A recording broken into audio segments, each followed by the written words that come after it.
कानून व्यवस्था है आपकी, सब कुछ है आपके पास, फिर भी जो है महिलाओं पर रेप नहीं रोक पा रहे हो, हत्या नहीं रोक पा रहे हो। सुनो भाई, मैंने ध्यान से आपको सुना है, सुनिए जरा। No don't please. जिस दिन अम्बेडकरवादी गुस्सा हो जाएगा वो फिर इस सरकार को जो 24 में आ गई है वो आने वाले चुनाव में ऐसा सबक सिखाएगा कि दोबारा पलट के नहीं देख पाओगे। तो मैं, मेरे दाएं तरफ जो साथी बैठे उनको बुरा लगेगा, कर्नाटक में 14,732 करोड़ रुपए इन्होंने दूसरी योजना में लगा दिए और मध्य प्रदेश में आपने 95 करोड़ रुपए जो है दूसरे बजट में लगा दिए। हमारा जो मिलता है उसको तो मत छीनो भाई। एमएसपी की लीगल गारंटी कोई बात नहीं हुई है। किसानों को जो 6,000 रुपए मिलते हैं उसको बढ़ा के 12,000 रुपए करना चाहिए और फसल बीमा जो है उसका सारा प्रीमियम सरकार भरे, किसानों पे बोझ ना लगे। रिजर्वेशन प्रमोशन में लागू नहीं किया गया, पुरानी पेंशन को बहाल नहीं किया गया, इस पर चर्चा नहीं हुई। देश में मनरेगा समेत न्यूनतम मजदूरी की दर 700 रुपए होनी चाहिए। समान काम समान वेतन पॉलिसी लागू होनी चाहिए। जो रसोई की चिंता करते हुए 500 रुपए प्रति सिलेंडर से ज्यादा के दाम नहीं होने चाहिए, जो महिलाओं को राहत मिल सके। बिजली के दामों में भी कमी होनी चाहिए। बेरोजगार युवाओं को 5,000 रुपए भत्ता मिलना चाहिए, जो बेरोजगार युवा जो है अपनी पढ़ाई या अपना खर्चा उठा सके। मैं अपने क्षेत्र के विषय में महोदय आपसे कहना चाहता हूं कि पश्चिम यूपी में नगीना में एक एम्स बनना चाहिए, एक IIT बननी चाहिए, एक IIM बनना चाहिए। नगीना लोकसभा में उद्योग धंधे लगने चाहिए। नगीना की कताई मिल जो है उसको पुनः शुरू कराना चाहिए।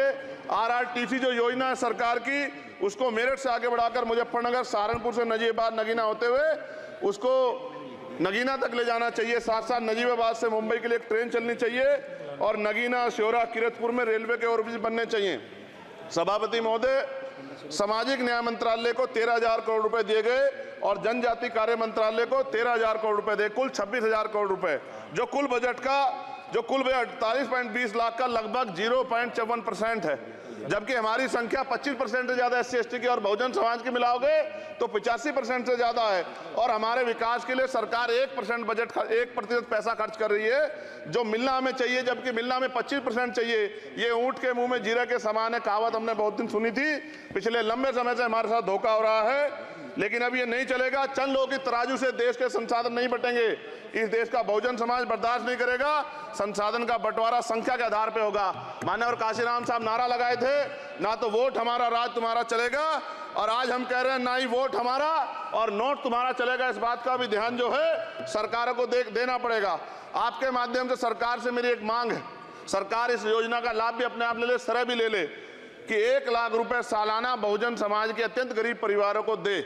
10 लाख करोड़ रुपए खर्च होंगे, लेकिन इस 1 लाख रुपए की योजना से एक झटके से परिवार गरीबी की रेखा से ऊपर आएगा और इनके बच्चों को कुपोषण खत्म होगा, अच्छी शिक्षा मिलेगी, महिलाओं को सम्मानजनक जीवन मिलेगा और इससे वास्तव में सबका साथ सबका विकास का नारा सार्थक होगा।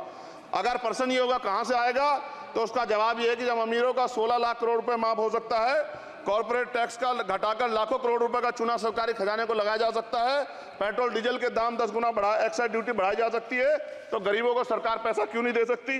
महोदय, समय आ गया है, अब निजी क्षेत्रों में आरक्षण की व्यवस्था होनी चाहिए।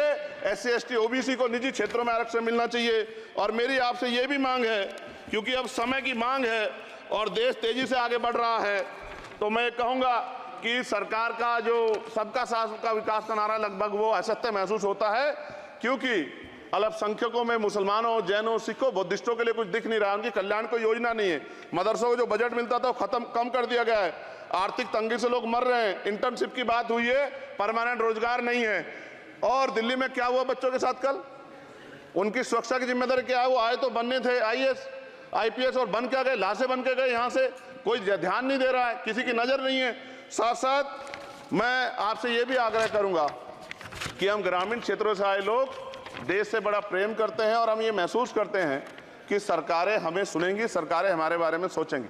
लेकिन ऐसा महसूस हो जाता है आज़ादी के 75 साल बाद, और जिसको अमृत काल कहा जा रहा है, आज भी SC ST OBC के लोगों पर अत्याचार हो रहा है। अभी 2 दिन पहले गोली से उड़ा दिया गया गाजियाबाद में और राजस्थान में गर्दन काट दी गई। ये घटनाएं देख के डर लगता है, घर से निकलते हुए भी कि आने घर वापस लौटेंगे नहीं लौटेंगे। तो मेरा सरकार से आग्रह है, अगर आज़ादी के 75 साल बाद भी हमारी हत्या हो रही है, तो हमारी मां को भी दर्द हुआ होगा जब उसने हमें पैदा किया हो। हमारी बहनों को भी हमारे खोने का दर्द होता होगा। कैसी कानून व्यवस्था है आपकी, सब कुछ है आपके पास, फिर भी जो है महिलाओं पर रेप नहीं रोक पा रहे हो, हत्याएं नहीं रोक पा रहे हो, गरीबों, दलितों, पिछड़ों, किसानों, मजदूरों की जान नहीं बचा पा रहे हो। किसान सुसाइड कर रहा है, नौजवान सुसाइड कर रहा है, और बड़ी बड़ी बातें होती हैं, इधर भी अच्छे लोग हैं, इधर भी अच्छे लोग हैं, लेकिन अच्छाई तब होगी जब जमीन पे भी कुछ काम दिखाई देगा। और जमीन पे महोदय कोई काम दिखाई नहीं दे रहा है। जब कोई योजना की बात आती है तो सरकार हमसे मुंह मोड़ लेती है। आप बताइए, एजुकेशन का बजट कम कर दिया, हेल्थ का बजट कम कर दिया। मैं अपने क्षेत्र में गया तो आप विश्वास कीजिए, डॉक्टर नहीं है, स्कूल में मास्टर नहीं है, और कोई भर्ती ऐसी नहीं जिसका पेपर लीक नहीं होता है। तो देश किस तरफ जा रहा है और इसमें नौजवानों का भविष्य क्या है, इसके बारे में हमें चिंता करनी चाहिए। और अंत में अपनी बात को खत्म करते हुए मेरा आपसे आग्रह और आपके माध्यम सरकार से आग्रह है कि यहाँ बाहर बाबा साहब अम्बेडकर की मूर्ति लगी हुई थी एक, वो करोड़ों लोगों की आस्था से जुड़ा विषय है, और आप विश्वास करो इतना गुस्सा है उसको लेके। मेरी आपके माध्यम से मैं हाथ जोड़ता नहीं हूं, लेकिन मैं हाथ जोड़ के आपसे आग्रह कर रहा हूं कि प्रधानमंत्री जी, सरकार से हमारी आग्रह कि वो अम्बेडकरवादियों के सम्मान का ध्यान रखते हुए, उनके जो है दिल की पीड़ा को समझते हुए, दर्द का ध्यान रखते हुए उस मूर्ति को पुनः स्थापित करा दीजिए। अगर इसमें कोई राजनीतिक कारण अलग बात है, लेकिन मैं कंक्लूड कर रहा हूं। मगर मैं आपसे कहना चाहता हूं, इसमें बहुत गुस्सा है। जिस दिन अम्बेडकरवादी गुस्सा हो जाएगा, वो फिर इस सरकार को जो 24 में आ गई है, वो आने वाले चुनाव में ऐसा सबक सिखाएगा कि दोबारा पलट के नहीं देख पाओगे। तो मैं आपका धन्यवाद करता हूं, और मुझे विश्वास है कि सरकार मेरी बातों पे गौर करेगी और गरीबों के बारे में सरकार सोचेगी, गरीबों को आगे बढ़ने के अवसर प्रदान होंगे। धन्यवाद।